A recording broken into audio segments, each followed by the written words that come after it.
This Defender's got a big booty and a V8. I'll include a link to the Land Rover Defender's website in the description down below. They're providing us with the Defender. If you have any questions, just ask for Bradley. Let's get right into it.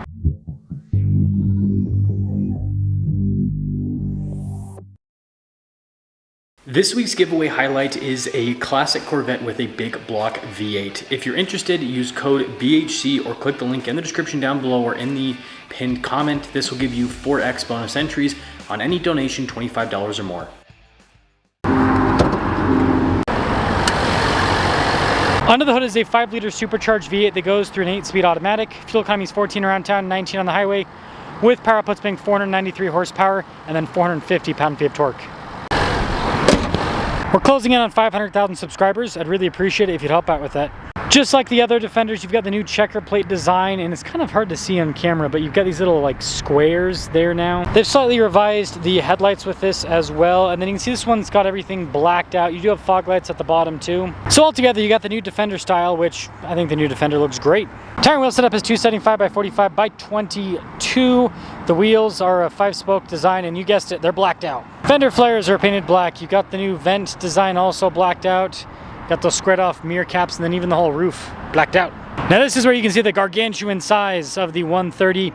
This is pretty close in size to a Chevy Tahoe, just to give you guys an idea. When it comes to key fob features, we have our lock and unlock.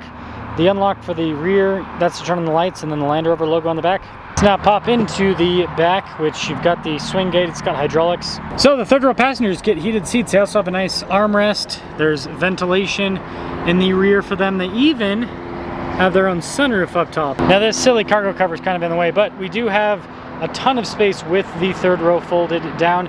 If you have it folded up, you actually still get space just behind it. And since this has air suspension, you can raise and lower the back end with those buttons. Got the cool squared off tail lights. You got a recovery point in the back. Love the exhaust tips on the V8, and I'll give you guys an exhaust clip in a bit. But yeah, you also have the giant spare tire there on the back in old school off-roader fashion.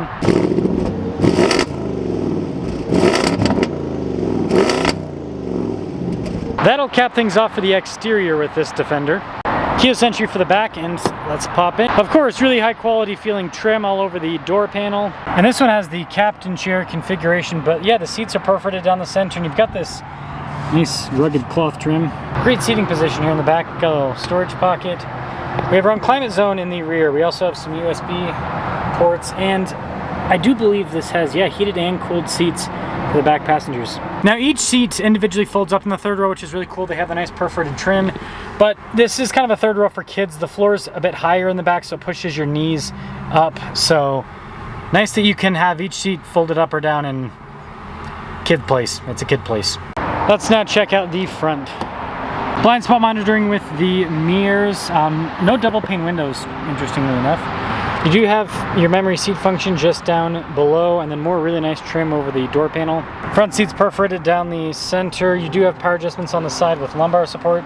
Now when it comes to the steering wheel, we've got soft touch all around, paddles on the back. I love the design, very rugged looking. Stitching on the airbag cover. You've got adaptive cruise control with lane departure, controls for the center stack as well. Digital cluster, which means you can customize the information that is displayed. You can also change it to a single dial layout. And then this does have a heads-up display. 360 camera system, really good resolution with the whole setup, and you've got on-road towing and an off-road view.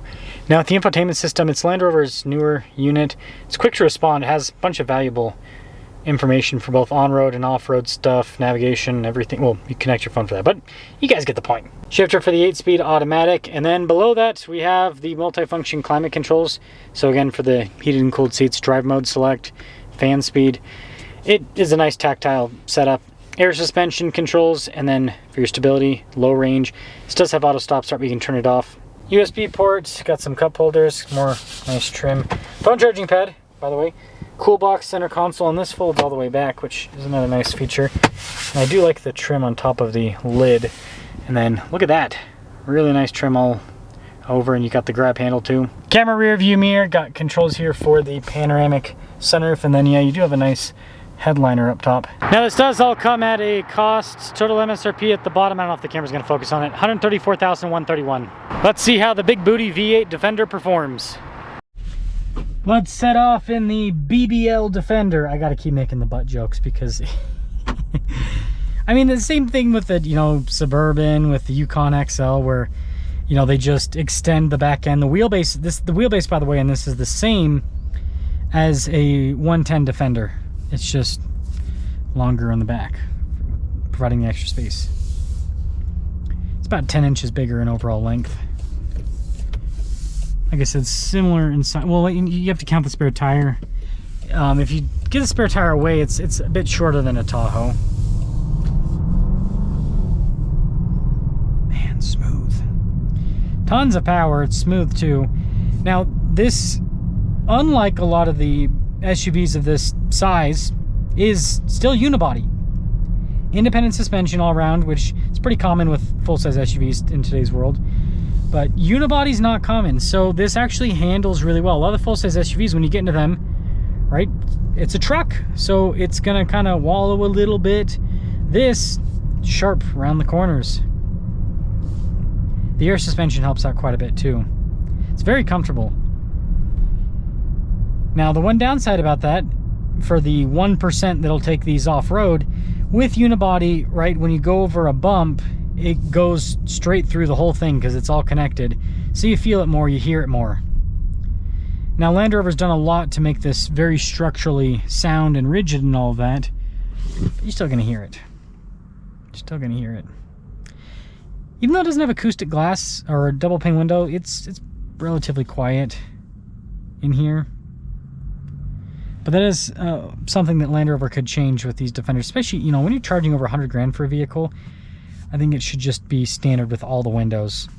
Over 80 grand, my personal opinion, but yeah, definitely at the price point this is at. And we'll come back around to the price point because I do think that's going to be a struggle point for the V8 130 Defender. Man, these seats are comfortable. I love Land Rover so much. I'm such a big fan. I love how they feel. Listen to that. So much power, and it's smooth too. They drive so well. You know, Land Rover is, you know, it's not perfect, right? There's issues that happen with the vehicles. But it's like you can look past it because the cars look good. And this isn't the best version of the Defender. I think the 110 looks better, but you know, the cars look good and they drive well. It's like when everything's working, man, is this a just beautiful piece of engineering when everything's working. That's always the catch, right? And the braking's good too because you've got, you know, again, body and frame, right? You've got that disconnect, so it's gonna wall a little bit, whereas this is just flat. It's nice. So here's the deal. Here's the problem with the Defender 130 V8. It does look funky, right? There's no two ways about it. It looks funky. The 110 is just perfect proportion wise, and this kind of looks like an afterthought. But you know, you can say the same about like a Suburban and all that kind of stuff. However, you can't say the same for the full-size SUVs, because you look at like a regular Expedition, a regular Tahoe, the new Nissan Armada, they look proportionate. And their wheelbase isn't that much bigger. It's only about 2 inches bigger, but that extra 2-inch wheelbase kind of helps out with the proportions. And also the fact that they even out the front and rear overhangs a little bit more than this is just all extra in the back, right? Great for space, not great for looks. Now, the next part is what this provides, what this ultimately is. Again, this is Tahoe sized, roughly, a little bit smaller. Independent suspension, air suspension, off-road capable, all of that. The Nissan Armada, the Expedition Tremor, they provide what this provides at $50,000 less. $50,000 less. Now, are they luxury? No.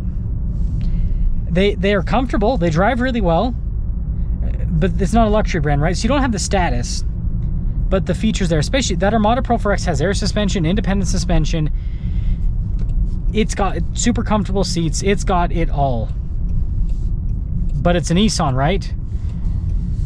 So that, in my opinion, as someone who's, you know, reviewing all these cars, that's the biggest thing that I would see going against this for someone who's looking at a big SUV like this, is like, wow, I can. And again, if I don't know if people are gonna drive and cross shop, but it's like, if you actually drive and actually cross shop, then, you know, this is nice. I don't think it's $50,000 nicer than the other rigs. And that's why I always kind of say the Defender sweet spot is a 110 with the inline six, because that price point wise, perfect. Anyways, let me know your thoughts.